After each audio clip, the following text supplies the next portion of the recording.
Class is now in session. I'm Professor Hockey, and today will be the final installment of my Sharks Forwards quarterly grades, this time, of course, being the fourth quarter. Now, the fourth quarter was 21 games, and in it, the San Jose Sharks were okay, but very inconsistent. I mean, it started off with a strong winning streak, but at the end, they ended up losing 8 or 9 of 10 games. At some point, they managed to finish off with a couple of wins, but in general, it was a pretty up and down last quarter, and so that ends up reflecting on some of these grades, where they're maybe not as high as they have been in the past few quarters, especially that successful third quarter.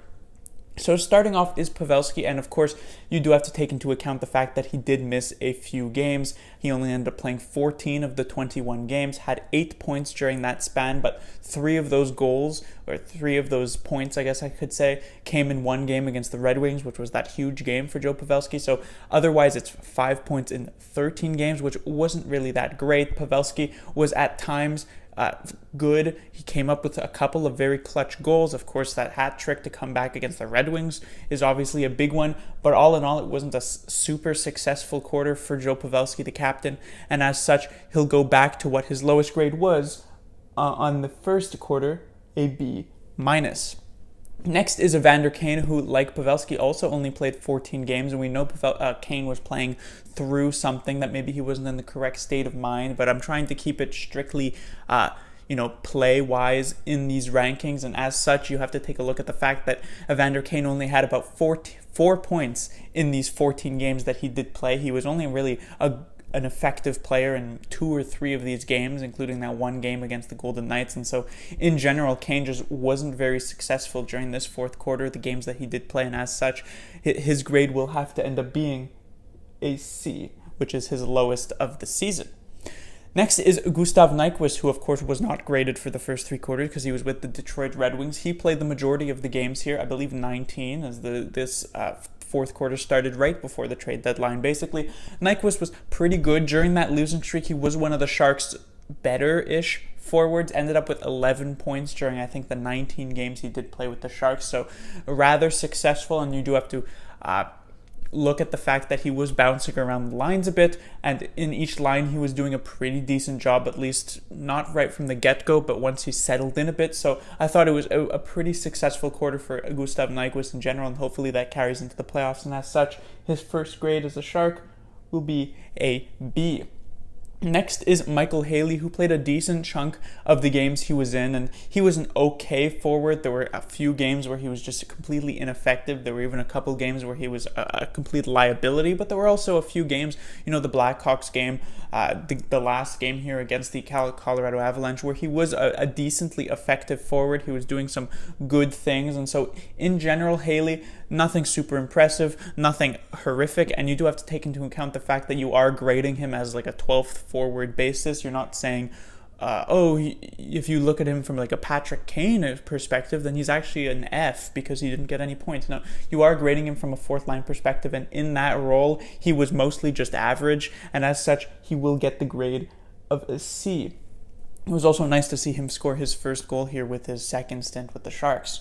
Next is Joe Thornton, who had gotten a B, and then a B+ in the third quarter. And Thornton was one of the Sharks' better forwards. You can make the argument like a top 3 forward during that massive losing streak. He just continuously put up some points here and there. He ended up on the quarter with, I believe, 16 points, so that was quite successful for Joe Thornton in those 21 games, and he was just a solid forward for a lot of the shifts that he was on. Of course, still playing with that third line with Sorensen and LeBanc. He was also doing a solid job on the power play. He ended up getting moved to the first power play in the last few games of this quarter, and so in general, Thornton, even when the Sharks were losing, was playing, was one of the better forwards there, and as such, he does get his best grade of the year, an A-.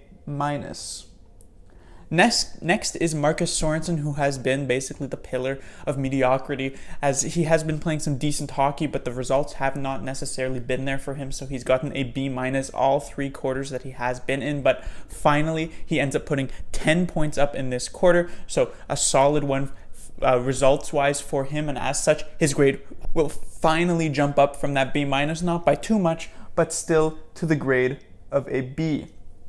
Next is Barclay Goodrow, who had gotten a C, then a B minus, and then another C. I thought Goodrow was okay during this quarter. I thought he was actually a decent fourth line player. Of course, Goodrow has been said that he's played the entire season, all 82 games, so there must be a reason for that. But you do have to take it into account when it comes to Goodrow and, Melker Karlsson, which I'll mention when I get to him, that the penalty kill, while it has been better in the last few games, really struggled for the majority of this time during this quarter. And you tie Goodrow's sort of identity as a player to that penalty kill somewhat. Yes, there are other players involved, but Goodrow and Karlsson's main reason for being such mainstays in the lineup is because that they can penalty kill, and so you do have to take some notches off of their grade just because of the fact that the penalty kill wasn't too successful. But at even strength, I thought he did a pretty decent job, and as such, Goodrow will get the grade of a C+. Next is Jonas Donskoi, who has continuously been quite average during the majority of this season. A C+, then a C, and then another C in the third quarter. And this fourth quarter was no better. Of course, everyone knows about the massive goal drought that he is on. It's close to like half a year, at 33 or 34 games. Jonas Donskoi did get 7 assists during this time, and he did not play every single game. As a couple of them, he was benched in favor of Haley or Radil or some players. But while Donskoi has been better in these last few games, he was just so invisible, especially during that losing streak, that you can't really give him that respectable of a grade. And as such, he's actually going to have the grade of a C again. Next is Timo Meier, who started off this season on fire, an A, then an A minus, and then a B. And he was pretty successful offensively during this stretch. He had a good amount of goals. He ended up with 15 points. So you'd think that he could get near Joe Thornton's grade potentially, because he was also a decent forward offensively during that Sharks losing streak. But the main thing that takes away from Meier is how poor defensively he has actually been during these past few games. I mean, he's just seemed lazy at times. Of course, the two plays that do come to mind are the recent ones against the Canucks and the Oilers for those early goals in the first few minutes of the first period. Timo Meier just not back-checking at all on Tanner Pearson's first goal. Timo Meier basically just giving it away to Leon Draisaitl for that shorthanded goal against the Edmonton Oilers. And there have been other moments where Timo Meier just really hasn't been aware of where the play is going in the defensive zone that has really costed the Sharks some goals. And so while his offensive play might dictate a higher grade, his defensive play does bring him down to just a B. Next is Logan Couture, who, like Timo Meier, also put up 15 points during this stretch of games. He did miss a couple, or I think it was one, due to the flu, but it was a pretty solid stretch of games for Logan Couture. Offensively, it was okay. I thought defensively it was better than Meier, but still not that great. His penalty, he is also a big part of the penalty kill, which wasn't that solid either. And so, in general, I didn't really feel comfortable with giving him a higher grade than Timo Meier, especially considering Meier did get more goals during this stretch, and as such, Couture will also end up with the grade of a B.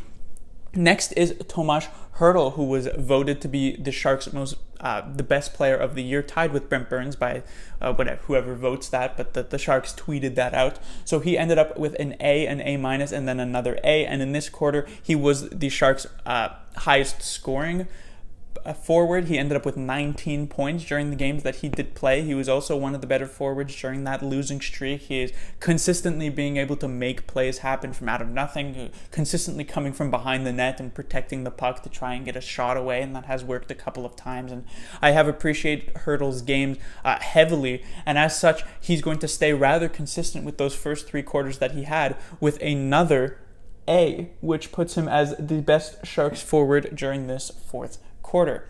Next is Kevin Labanc, who has just shown such improvement over the time he has been with the San Jose Sharks this season. Of course, not his first season as a Shark, but still, in the first quarter he was a C+, and that made even a bit generous. Then he was a B minus, then a B, and in this quarter he has very high success, 16 points during the games he has played. I believe he also played all 82 games on the year, so that's very impressive for a younger player like Kevin Labanc, and as such, just a very successful quarter that ends up earning him the grade of a B+.